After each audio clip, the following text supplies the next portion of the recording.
ভারতের নাগরিকত্ব সংশোধনী আইন কার্যকরের পর নতুন করে ৩৬ জন বাংলাদেশি হিন্দু ধর্মাবলম্বী ভারতীয় নাগরিকত্ব লাভ করেছেন। এর মধ্যে ওড়িশা রাজ্যে ৩৫ জন এবং উত্তর পূর্বাঞ্চলীয় আসাম রাজ্যে একজন বাংলাদেশি নাগরিকত্ব পেয়েছেন। সংশ্লিষ্ট রাজ্য প্রশাসনের উদ্যোগে আয়োজিত অনুষ্ঠানে আনুষ্ঠানিকভাবে তাদের হাতে নাগরিকত্বের সনদ তুলে দেওয়া হয়।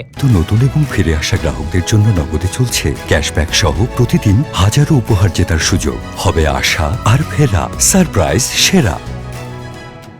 ওড়িশা রাজ্য সরকারের আয়োজিত অনুষ্ঠানে মুখ্যমন্ত্রী মোহন চরণ মাঝি নতুন নাগরিকদের শুভেচ্ছা জানিয়ে বলেন, নাগরিকত্ব সংশোধনী আইন নিপীড়িত সংখ্যালঘুদের জন্য নিরাপত্তা, মর্যাদা ও আশ্রয়ের প্রতীক। তার মতে প্রতিবেশী দেশগুলোতে ধর্মীয় নির্যাতনের শিকার মানুষদের জন্য এই আইন মানবিক দায়বদ্ধতার বহিঃপ্রকাশ।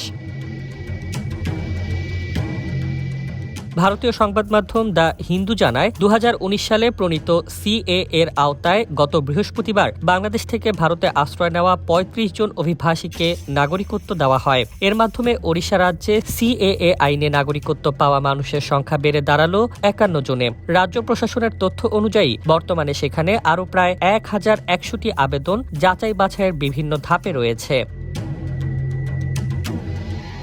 ওড়িশার জনশুমারি দপ্তর জানায়, সদ্য নাগরিকত্ব পাওয়া ৩৫ জনই হিন্দু ধর্মাবলম্বী। ২০২৪ সালের ১১ মার্চ থেকে কার্যকর হওয়া বিধিমালা অনুযায়ী বাংলাদেশ, পাকিস্তান ও আফগানিস্তান থেকে ধর্মীয় নিপীড়নের শিকার হয়ে ২০১৪ সালের ৩১ ডিসেম্বরের আগে ভারতে প্রবেশ করা অমুসলিমরা ভারতীয় নাগরিকত্বের জন্য আবেদন করতে পারেন। এই বিধির আলোতেই তাদের আবেদন মঞ্জুর করা হয়েছে।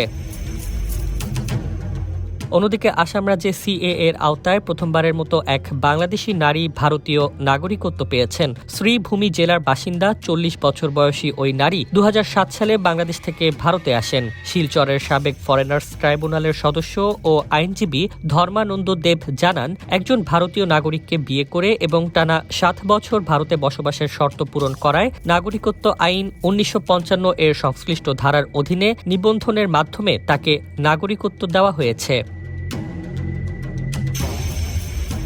এই ঘটনাকে কেন্দ্র করে ভারতের সিএএ বাস্তবায়ন নিয়ে নতুন করে আলোচনা ও বিতর্কের পাশাপাশি মানবিক আশ্রয়ের প্রশ্নটিও আবার সামনে এসেছে।